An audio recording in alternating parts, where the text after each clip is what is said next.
Hello friends, welcome you all. आज हम vision IAS के 14 अक्टूबर वाले डेली करंट अफेयर्स डिस्कस करेंगे। डिस्कस करने से पहले जैसा कि हम लोगों ने एक इनिशिएटिव ली है जिसके तहत एक इम्पॉर्टेंट कोट जो हमारे प्रिपरेशन के दौरान काफी महत्वपूर्ण होते हैं उसे हम देखेंगे, जो हमें मोटिवेट करेंगे, हमें गाइड करेंगे इस जर्नी में। क्योंकि इस जर्नी में कहीं ना कहीं हमें मोटिवेशन की जरूरत होती है और कंटिन्यूअस बेसिस पे हमें लगे रहने के लिए एक एनर्जी की आवश्यकता होती है जो हमें आगे बढ़ाने का काम करता है। So let's see the today's quote जो स्वामी विवेकानंद का ही है और काफी इंपॉर्टेंट कोट। आप देख सकते हो, आप इसे अपने टेबल पर चिपका सकते हो और ये आपको आगे बढ़ने में काफी मदद करेगा। देख लो, take risk in your life, if you win you can lead. यानी कि रिस्क लेना सीखो। अगर आप रिस्क लेना सीखते हो तो भले ही आप जीत ना पाओ लेकिन आप गाइड कर सकते हो किसी को कि सही दिशा दिखाने में। हो सकता है आप जीत भी जाओ, you can be winner, but if you can't then you can guide anyone. ठीक है, तो always take this into your mind because ये काफी इंपॉर्टेंट कोट है जो आपको आगे बढ़ने के लिए हमेशा मोटिवेट करेगा। Take risk in your life, if you win you can lead, if you lose you can guide. ठीक है, so be happy, live happy, let's move to our first article. The first one will be covered under the topic infrastructure. तो हम देखेंगे गति शक्ति, काफी ज्यादा news में रही है 2-3 दिनों से बिकॉज पीएम ने लॉन्च किया है गति शक्ति पोर्टल को। It is a digital platform. हम उसे देखेंगे क्या बेसिक फिलोसफी है इस पोर्टल की, और ये बेसिकली आपका इंफ्रास्ट्रक्चर डेवलपमेंट को बढ़ावा देने के लिए, बूस्ट देने के लिए ये आपका पोर्टल या प्रोजेक्ट लॉन्च करी गई है। गति शक्ति कहो या फिर इसी को national master plan for multi modal connectivity भी कहा जा रहा है। और ये आप एक बेसिक अंडरस्टैंडिंग समझ लो कि इसको लाने की क्या जरूरत है।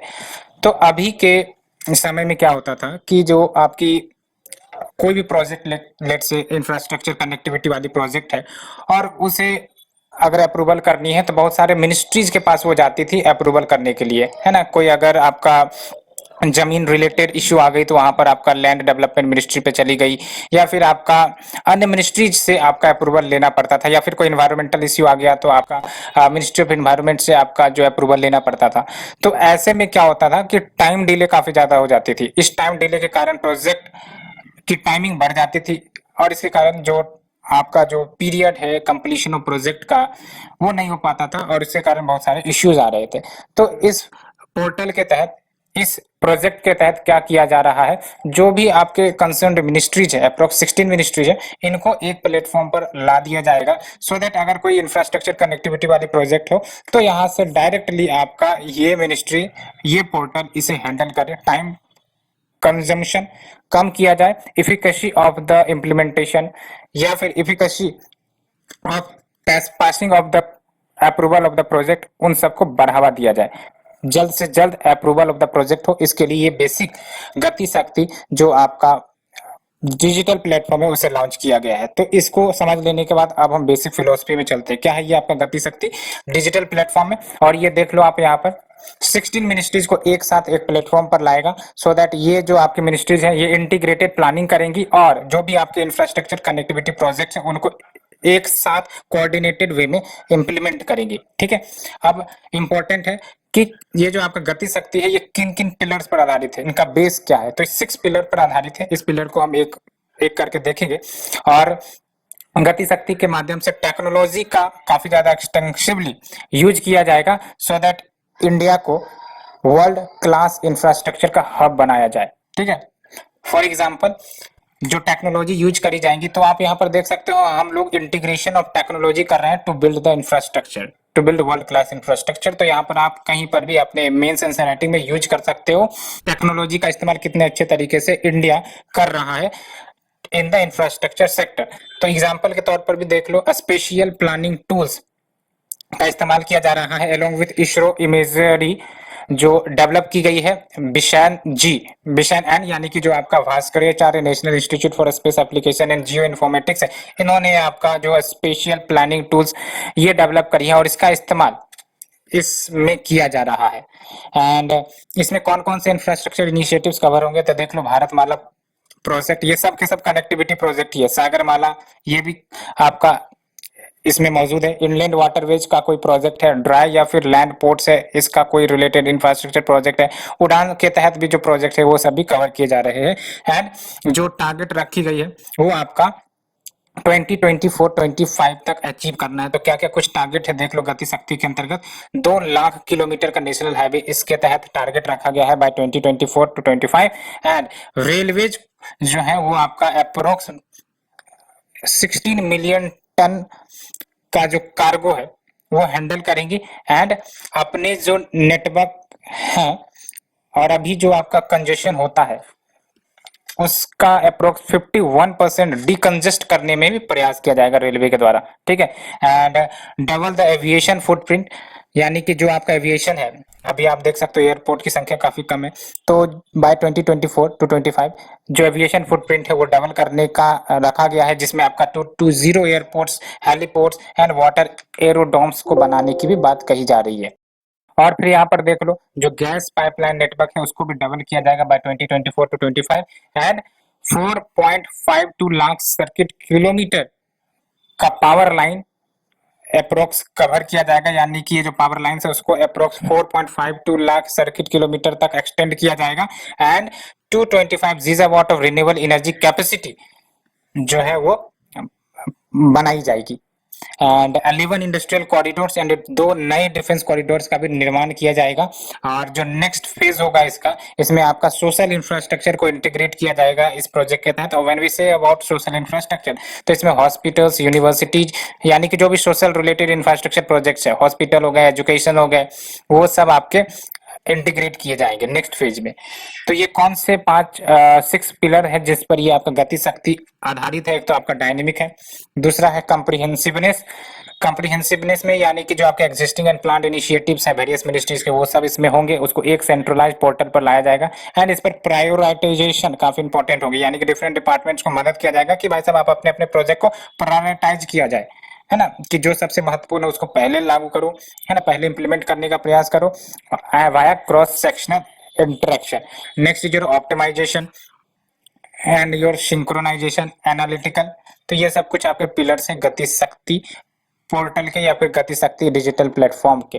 तो ओवरऑल बेसिक आइडिया आपको ये याद रखनी है कि इसके तहत जो आपका इंफ्रास्ट्रक्चर प्रोजेक्ट्स है, खासकर कनेक्टिविटी वाली, इसको बूस्ट किया जाएगा बाय इंटीग्रेटिंग द मिनिस्ट्री, ठीक है। Let's move to the next article, काफी इंपॉर्टेंट है, very very important both for mains and prelims, ठीक है।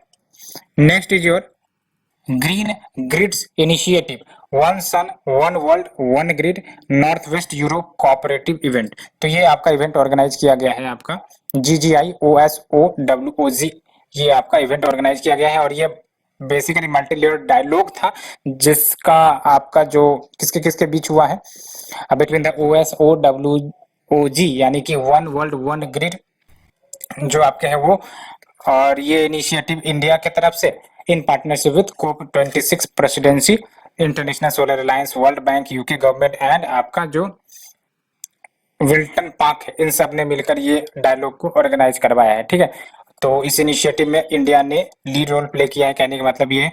और जब हम बात करते हैं one sun one world one grid की, तो ये आपका इंडिया का ही इनिशिएटिव है, आपको भी पता होगा, इंडिया ने ही इस इनिशिएटिव को लॉन्च किया था। और इसके तहत बेसिकली जो आपके रिन्यूएबल एनर्जी रिसोर्सेस है, यानी कि लेट से कि 50 देश है और 50 देशों में आपका जो सोलर एनर्जी है वो मौजूद है और वो हार्नेस कर सकते हैं। तो ये one sun one world one grid का क्या मतलब हुआ कि सबको, सारे जो आपके रिन्यूएबल एनर्जी का वाले जो आपके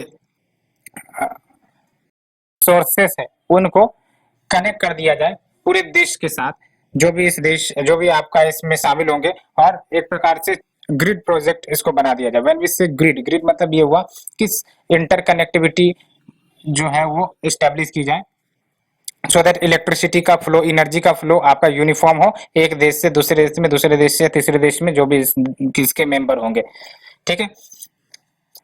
तो ये आपका देख लो 140 कंट्रीज को फिलहाल कनेक्ट करने का प्रयास करा जाएगा वाया कॉमन ग्रिड, ठीक है। एंड ये जो ब्लूप्रिंट है OSOWOG का, वो डेवलप किया गया है under the World Bank's technical assistance programme, जो इंप्लीमेंट की जाती है सो दैट जो grid connected rooftop solar installation है उसको या फिर उसके डिप्लॉयमेंट को एसिलरेट कर सके, बढ़ावा दे सके। और ये विजन क्या है बिहाइंड दिस OSOWOG, तो वही है कि द सन नेवर सेट्स, यानी कि अगर भारत में सनसेट भी कर रहा है तो कोई दूसरा देश है जहां पर सन राइज कर रहा होगा, तो उस समय वहां की एनर्जी हार्नेस कर ली जाए सन वाली, और जब भारत में राइज करेगा तो वहां से आपका एनर्जी हार्नेस कर ले और दोनों नेशन को आपका कनेक्ट कर दे, सो दैट यहाँ अगर एनर्जी एक्सेसिव है तो भारत में ट्रांसमिट हो जाए, और भारत में अगर एनर्जी एक्सेस है तो इधर ट्रांसमिट हो जाए, तो पूरे वर्ल्ड को एक ग्रिड के अंतर्गत कनेक्ट करने का प्रयास इसका ऑब्जेक्टिव है। ठीक है। एंड जो इम्प्लीमेंटेशन है इसकी वो आपका 3 मेन फेजेज में डिवाइडेड है। फेज 1 में आपका इंटरकनेक्टिविटी किसकी, एशियन कंटिनेंट की, यानी कि जो भी एशियन कंटिनेंट में आपके नेशन आते हैं उन सबको ग्रिड से कनेक्ट कर दिया जाए। एंड फेज 2 में आपका जो आप किसको कनेक्ट करेगा, first phase two the pool of renewable resources in Africa, यानी कि जो आपका फेज 2 में होगा वो अफ्रीका से कनेक्ट किया जाएगा। और फेज 3 में आपका ग्लोबल इंटरकनेक्शन, यानी कि जो बचे हुए नेशन है उन सबको कनेक्ट किया जाएगा। तो फेज 1 में पूरा आपका एशियन कंटिनेंट, फेज 2 में आपका अफ्रीका, एंड फेज 3 में आपका ग्लोबल इंटरकनेक्शन। सिग्निफिकेंस की बात करें आपका तो क्या होगा, तो definitely it will assist the participating body कि वो अट्रैक्टिव इन्वेस्टमेंट करेंगे, क्योंकि इसमें पैसे की तो लागत लगेगी। तो ऐसे में क्या होंगे, जो भी पार्टिसिपेटिंग बॉडीज होंगे उनको इन्वेस्टमेंट के लिए एक प्रकार से मोटिवेट किया जाएगा कि आप इन्वेस्ट करो रिन्यूएबल एनर्जी में by utilising the technology, finance and skill, so that एक ग्लोबल लेवल पर ग्रिड प्रोजेक्ट रिन्यूएबल एनर्जी का तैयार हो सके। एंड ग्लोबल कोलैबोरेशन जो होंगी इन देशों की, ये डेफिनेटली इन्वेस्टमेंट को बढ़ावा देगा into the research and development centre, so that आपका जो एफिशिएंसी है आपके सोलर एनर्जी का, और जो कॉस्ट शुरुआत में आपको पता है सोलर एनर्जी की कॉस्ट ज्यादा लगती है, तो उस कॉस्ट को भी कम किया जा सके और इसको ग्रिड कनेक्टिविटी के रूप में ट्रांसफॉर्म किया जा सके। अभी आपका क्या होता है कि हर एक के छत पे सोलर रूफटॉप है तो वो अपने ही घर के लिए इस्तेमाल कर सकते हैं, लेकिन when it will come under the one roof one sun one world project, तो डेफिनेटली जो भी देश होंगे सबको एक ग्रिड के अंतर्गत आपका कवर हो जाएगा, और अगर कहीं पर डेफिशिएंट इन एनर्जी है तो उसको सफिशिएंसी में कन्वर्ट किया जाएगा। सो ये हमने आर्टिकल नंबर 2 डिस्कस किया। Let's move to the third article, Kunming declaration on biodiversity conservation. तो पहली बात तो प्रीलिम्स के लिए ही याद रखना है कि ये जो कुनमिंग डिक्लेरेशन है वो किससे एसोसिएटेड है, क्लाइमेट चेंज से एसोसिएटेड है, या फिर आपका बायोडाइवर्सिटी से एसोसिएटेड है, या फिर आपका परसिस्टेंट ऑर्गेनिक पॉल्यूटेंट से रिलेटेड है, किससे रिलेटेड है। तो आप देख लो कुनमिंग डिक्लेरेशन आपका बायोडाइवर्सिटी कंजर्वेशन से रिलेटेड है। तो ये जो आपका डिक्लेरेशन है वो जो कॉप 15 यानी कि जो कॉन्फ्रेंस ऑफ पार्टीज मतलब जो मेंबर्स होते हैं वो सब एक साथ जब मिलते हैं तो उन्हीं को कॉन्फ्रेंस ऑफ पार्टीज कहते हैं। तो कॉप 15 जो हुआ था United nation convention on biodiversity, तो इसी के दौरान इस डिक्लेरेशन को साइन किया गया था। तो याद रखना है आपको कॉप 15 ऑफ CBD, यहीं पर आपका कुनमिंग डिक्लेरेशन साइन हुआ था। ठीक है, so that effective post 2020 global biodiversity framework बनाया जाए, सो दैट जो ग्लोबल बायोडाइवर्सिटी का थ्रेट बढ़ता जा रहा है उनको प्रोटेक्शन के लिए क्या अन्य स्टेप लिए जाए इस पर फोकस किया जाए, ये फ्रेमवर्क होगा। और थीम क्या था इस डिक्लेरेशन का, देख लो, ecological civilisation, building a shared future for all life on earth. And जो मेन कमिटमेंट्स है अंडर द क्यूनिमिंग डिक्लेरेशन, तो क्या क्या है आपका कमिटमेंट अंडर दिस डिक्लेरेशन, तो इसमें development, adoption, implementation of an effective post 2020 implementation plan, यानी कि जो भी आपके पोस्ट 2020 इंप्लीमेंटेशन प्लान लाए जा रहे हैं, आपको पता है एक ही टारगेट तो 2020 तक ही था, तो इसके बाद जो भी आपका इंप्लीमेंटेशन प्लान लाया जाएगा उसका डेवलपमेंट, एडॉप्शन, इंप्लीमेंटेशन इफेक्टिव तरीके से किया जाए। ठीक है, सो दैट जो करंट लॉसेस हुए हैं बायोडाइवर्सिटी के उसको रिवर्स किया जाए एंड बायोडाइवर्सिटी को फिर से on the track, on the path of recovery लाया जाए बाय 2030। एंड अन्य ऑब्जेक्टिव की बात करें तो देख लो, जो कंजर्वेशन है यानी conservation of biodiversity and sustainable use of biodiversity, इसको मेन स्ट्रीम किया जाए। यानी कि ज्यादातर क्या होता है हम लोग फोकस नहीं करते कंजर्वेशन पर, लेकिन इस फ्रेमवर्क के तहत कंजर्वेशन पर फोकस करनी है, as well as sustainable use of biodiversity हो, इस पर भी ध्यान रखना है। And recognise the importance of conservation in the protection of human health, यानी कि ह्यूमन हेल्थ अगर आपको प्रोटेक्ट करनी है तो there is a need to conserve the biodiversity, तभी जाके ह्यूमन हेल्थ आपका प्रोटेक्ट होगा, इसके इंपॉर्टेंस को हाईलाइट करना है। And create more sustainable and environmentally friendly supply chain, ये भी है। And increase the funding for conservation in poor country, यानी पुअर कंट्री जिनके पास फंड की कमी होती है वहां पर फंड की अवेलेबिलिटी बढ़ा दी जाए, सो दैट वो भी आपका कंजर्वेशन स्टेप ले सके और बायोडाइवर्सिटी को कंजर्व कर सके। And we have the Kunming biodiversity fund, तो ये भी आपका उसी दौरान यानी कि COP 15 के दौरान अनाउंस करी गई थी। ये चाइना के द्वारा अनाउंस किया गया था, जिसमें चाइना ने प्लेज किया था कि 1.5 बिलियन युआन का कंट्रीब्यूशन होगा, that will be under the Kunming biodiversity fund. और इस फंड का इस्तेमाल आपका ये जो आपके नए फ्रेमवर्क है जिसमें हमने प्रोविजन सब डिस्कस किए उसके इम्प्लीमेंटेशन के लिए खर्च किया जाएगा। एंड ये जो फंड है आपका बायोडायवर्सिटी प्रोटेक्शन को सपोर्ट करेगा in the developing country, so that जो आपका नेचर है उसको प्रोटेक्ट किया जा सके इन दिस डिकेड। ठीक है, ये हमने थर्ड आर्टिकल डिस्कस किया। Let's move to the fourth article, vision plan 2021 to 2031 for Indian zoos. तो इंडियन जूज के लिए विजन प्लान आपका, तो यहाँ पर आप देख लो, जो ministry of environment forest and climate change है, इन्होंने विजन प्लान को रिलीज किया है इंडियन जूज के लिए। ठीक है, और इसके तहत क्या होगा, जो आपके ग्लोबल स्टैंडर्ड्स है आपके होने चाहिए इंडियन जूज के लिए, वो स्टैंडर्ड्स को इम्प्लीमेंट किया जाएगा, सो दैट आपका जो ग्लोबल स्टैंडर्ड्स है उसे फॉलो अप किया जा सके, और जो जूज में जो आपके एनिमल्स या फिर जो आपके पार्टिकुलर स्पीसीज रहते हैं उनको प्रोटेक्ट किया जा सके, एंड साथ ही साथ सेंट्रल जू अथॉरिटी को भी स्ट्रेंथन किया जा सके। तो ये बेसिक आपका विजन प्लान रहा है जो मिनिस्ट्री ऑफ एनवायरनमेंट ने इश्यू किया है। ठीक है, और आप देख लो, एज पर द नेशनल जू पॉलिसी 1998, जो प्राइमरी मैंडेट है यानी कि जो प्राइमरी फंक्शन है सेंट्रल जू अथॉरिटी का, which is a statutory body, ये याद रखना है, सेंट्रल जू अथॉरिटी आपका स्टेट्यूटरी बॉडी है, वाइल्ड लाइफ प्रोटेक्शन एक्ट के तहत बनाई गई थी, और इसका जो प्राइमरी मैंडेट है वो basically to complement and strengthen the national effort in the conservation of rich biodiversity of the country, यानी कि जो भारत की रिच बायोडायवर्सिटी हो उसके कंजर्वेशन के लिए प्रयास किया जाए, है ना, नेशनल लेवल पर, सो दैट उनका कंजर्वेशन हो। एंड इसके तहत एक और प्रोविजन है, देख लो, every zoo in the country is required to obtain recognition from the authority for its operation. अगर किसी जू को ऑपरेशन करना है तो उसके लिए जो भी जू है इन द कंट्री उसको रिकॉग्निशन लेना पड़ेगा फ्रॉम द अथॉरिटी। ये काफी important provision, every zoo, each and every zoo in the country is required to obtain recognition from the authority for its operation. And जो plan है इसके तहत जो आपके सेंट्रल जू अथॉरिटी है एंड इंडियन जूज है, इनको कंजर्वेशन के लिए और ज्यादा एम्पावर करना है by providing unparalleled animal care and cutting edge research। And ये जो प्लान होगी इसमें आपके 10 पिलर्स ऑफ चेंज को रिफ्लेक्ट किए जाएंगे across the global of conservation, breeding, animal welfare, scientific research, sustainability, ये सब आपके 10 पिलर्स, इस पर फोकस किया जाएगा। एंड जो जूज होते हैं याद रखना है आपको, एक्स सितु कंजर्वेशन एंड लर्निंग का कंपोनेंट है, दो होते हैं ना, एक इन सितु और एक एक्स सितु। इन सितु में क्या होता है, ऑन द साइट आपको कंजर्वेशन करनी है तो इन सितु कंजर्वेशन हो गए, ठीक है, जैसे नेशनल पार्क हो गया, वाइल्ड लाइफ सेंचुरी हो गए। लेकिन अगर एक्स सितु यानी कि उनके नेचुरल हैबिटेट से बाहर आपको कंजर्वेशन करवानी है एनिमल स्पीसीज की या फिर प्लांट स्पीसीज की, तो आपके जूज में आ जाते हैं। ठीक है, और अगर हम जू के स्टेटस की बात करें तो इंडियन पार्लियामेंट ने wild life protection act 1991 implement कर रखा है, सो दैट जो मैंडेटरी स्टैंडर्ड्स है, नॉर्म्स है फॉर द मैनेजमेंट ऑफ जूज, उसके इन्फोर्समेंट को इम्प्लीमेंट किया जा सके।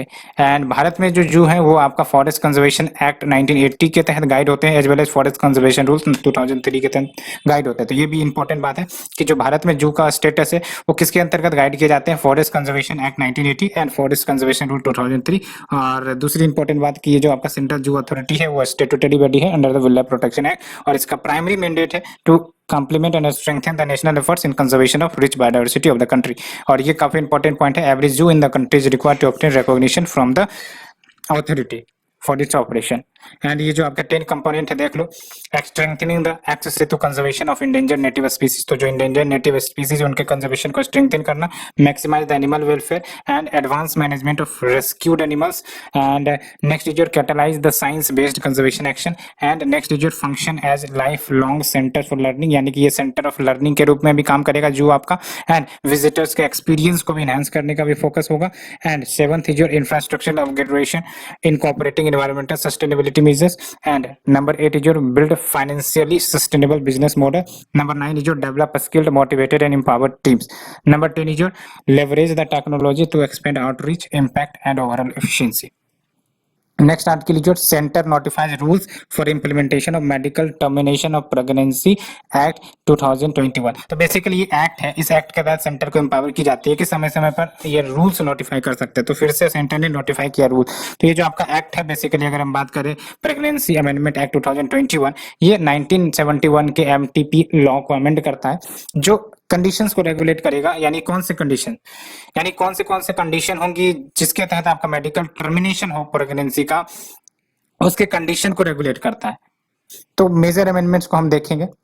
एंड ये जो आपका एमटीपी अमेंडमेंट एक्ट 2021 है, इसे पार्लियामेंट के द्वारा मार्च 2021 में पास कर दिया गया था। क्या मेजर अमेंडमेंट्स आए थे इसके तहत आपको ही पता है। जो आपका टर्मिनेशन है प्रेगनेंसी का, उसके टाइम लिमिट को बढ़ा दिया गया था, 24 वीक कर दिया गया था। पहले अपर लिमिट क्या था, 20 वीक्स, यानी कि 20 वीक्स तक ये अलाउ था कि आपका प्रेगनेंसी को टर्मिनेट किया जा सकता था। लेकिन इस अमेंडमेंट के तहत आपका उस लिमिट को बढ़ा के 24 वीक कर दिया गया।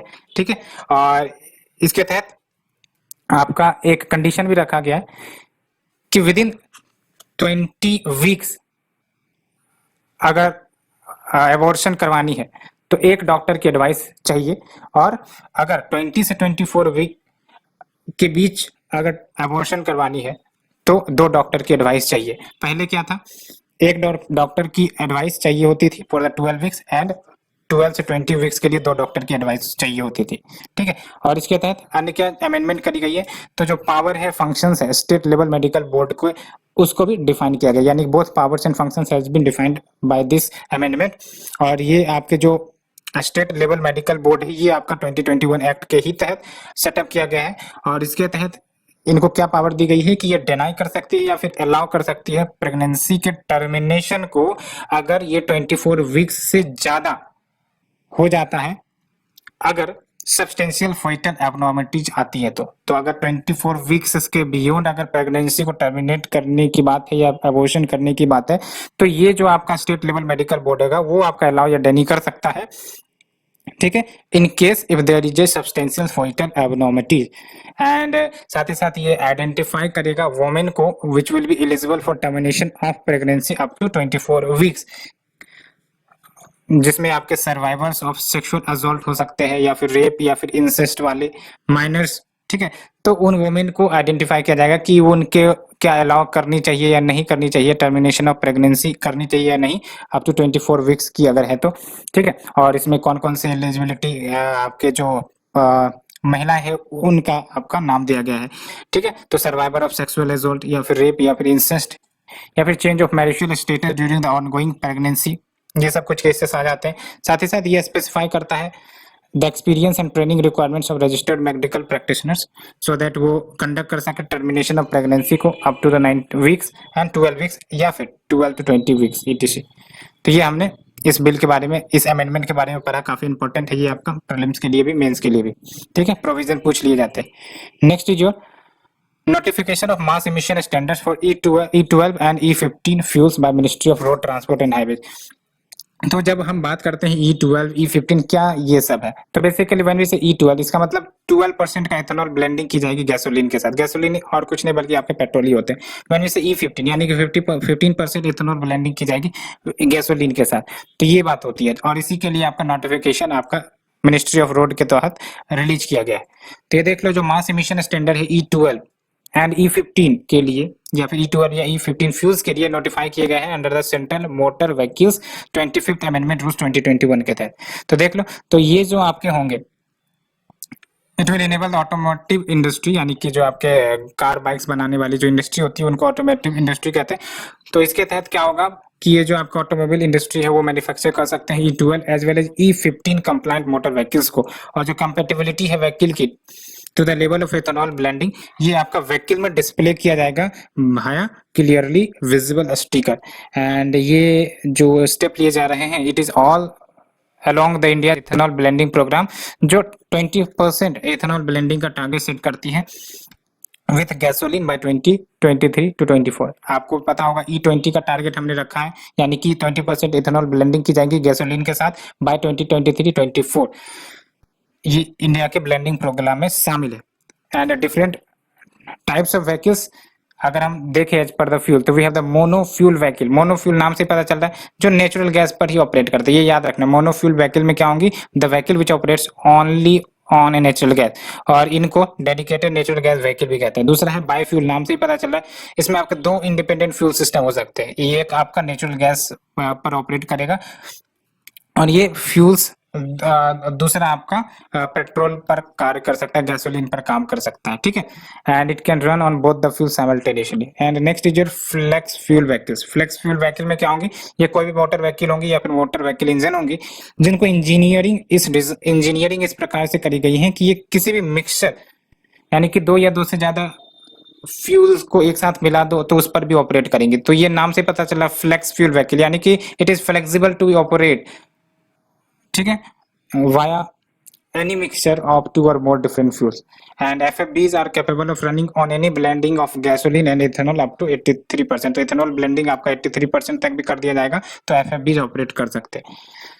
तो ये जो आपके FFBs है ये क्या है, FFBs और कुछ नहीं बल्कि जैसे इथेनॉल ब्लेंडिंग है, इथेनॉल ब्लेंडिंग में दो फ्यूल आ रहे हैं, एक तो आपका गैसोलीन आ रहा है, एक इथेनॉल आ रहा है। तो ये एग्जांपल है आपका फ्लेक्स फ्यूल व्हीकल्स के, ठीक है। नेक्स्ट जो shorter news, UN isolation fund. UN isolation fund देख लो, यूएन आइसोलेशन फंड लॉन्च कर दिया गया है to support the COP26 delegates जिन्होंने कोविड-19 को झेला है या फिर वो कोविड-19 से इन्फेक्ट हुए। और इसमें क्या होगा आपका, ये जो फंड है ये कवर करेगा जो भी एक्स्ट्रा अकोमोडेशन कॉस्ट लगी है उनको या फिर डेवलपिंग कंट्री के डेलीगेट्स को, और जो पॉजिटिव आए थे कोविड-19 के दौरान during the COP26 climate talks as well as जिन्होंने इससे आइसोलेट किया था, तो उनको ये कवर करेगा।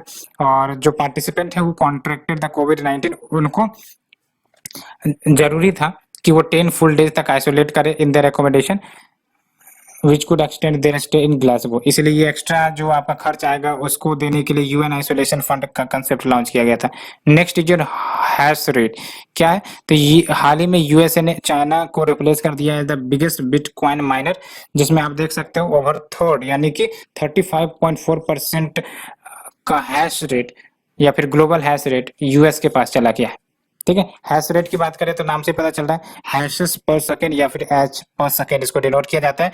इसको हैश पावर भी कहते हैं और ये मेजरिंग यूनिट है प्रोसेसिंग पावर का। जो भी आपका बिटकॉइन नेटवर्क है और उस नेटवर्क पर प्रोसेसिंग करी जाती है, जितनी अच्छी प्रोसेसिंग होगी उतनी अच्छी तरह से मिंटिंग होगी बिटकॉइन की, तो ये आपका प्रोसेसिंग पावर को रिप्रेजेंट करता है, या फिर कंप्यूटिंग पावर जो जरूरत होती है to support the network and create bitcoin उसको रिप्रेजेंट करता है, ठीक है। तो यूएसए ने रिप्लेस कर दिया चाइना को। एंड हैश रेट से क्या क्या डिटरमाइन हो सकती है, स्पीड डिटरमाइन हो सकती है with which the miners can solve the puzzles, unit of currency to the blockchain ledger, receive the currency crypto currency in return. Next is your GST imposition on royalty. आप देख लो यहाँ पर, हाँ। तो क्या न्यूज रही है, तो काफी ज्यादा इंपॉर्टेंट न्यूज है बिकॉज रॉयल्टी जैसे फॉर एग्जांपल माइनिंग राइट्स जब मिलती है और उस पर रॉयल्टी पे करनी पड़ती है तो जीएसटी उस पर लगाने की बात आ रही थी। तो सुप्रीम कोर्ट ने उसी पर जो जीएसटी लगाने की बात थी उसको रोक दिया गया है। सुप्रीम कोर्ट ने कहा कि जो रॉयल्टी पे की जाते हैं फॉर द माइनिंग राइट्स वो स्टेट्यूटरी लेवाई है, ठीक है।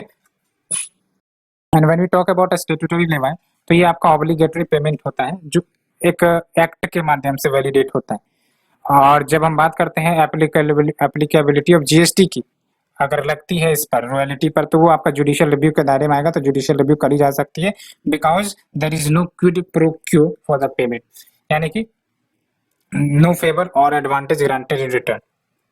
एंड जो कॉन्स्टिट्यूशन ऑफ इंडिया है अंडर द आर्टिकल 246A ये पार्लियामेंट को एम्पावर करती है कि वो लॉज बना सकते हैं with respect to the GST जो इम्पोज करी जाती है यूनियन या फिर स्टेट के द्वारा। Next is your Border Security Force. तो रिसेंटली गवर्नमेंट ने नोटिफिकेशन इशू किया है टू एम्पावर द बीएसएफ कि वो सर्चेज कंडक्ट कर सकते हैं, अरेस्ट कर सकते हैं सस्पेक्ट को, एज वेल एज सीजर कर सकते हैं up to the 50 kilometre from India Pakistan and India Bangladesh border under the CrPC. तो ये काफी ज्यादा पावर दी गई है, ठीक है। पासपोर्ट एक्ट या passport entry to India act इसके तहत काफी इंपॉर्टेंट अमेंडमेंट किया गया है। वो सर्चेज अरेस्ट कर सकते हैं सस्पिशियस को, एज वेल एज सीजर्स भी कर सकते हैं up to the 50 kilometre from India Pakistan and India Bangladesh border. और ये जो बीएसएफ है ये आपके 1965 में स्टैब्लिश हुए थे सो दैट जो इंडियन बॉर्डर है उनको सेफगार्ड कर दिया जा सके with the western Pakistan and east Pakistan जो अभी आपको बांग्लादेश है। और बीएसएफ को डिप्लॉय किया जाता है इंसर्जेंसी को काउंटर करने के लिए भी, as well as other internal security duty.